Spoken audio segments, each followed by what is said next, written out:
ঢাকার অদূরে সাভারে বাইপাইলে আবারও ভূমিকম্প অনুভূত হয়েছে।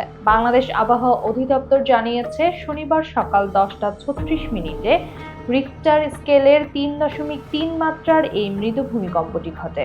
অধিদপ্তরের কর্মকর্তা বিষয়টি নিশ্চিত করেছেন। এর মাত্র একদিন আগেই শুক্রবার 21 নভেম্বর দেশের বিভিন্ন এলাকায় আরও একটি শক্তিশালী ভূমিকম্প আঘাত আনে। সেই ভূমিকম্পটির মাত্রা ছিল 5.7, যা সকাল 10টা 38 মিনিটে রেকর্ড করা হয়। উৎপত্তিস্থল ছিল নরসিংদীর মাধবদী আগারগাঁও সিসমিক সেন্টার থেকে প্রায় 13 কিলোমিটার পূর্বে। শক্তিশালী কম্পনটি ঢাকা সহ বেশ কয়েকটি জেলায় অনুভূত হয় এবং এতে অন্তত 10 জনের খবর পাওয়া গেছে।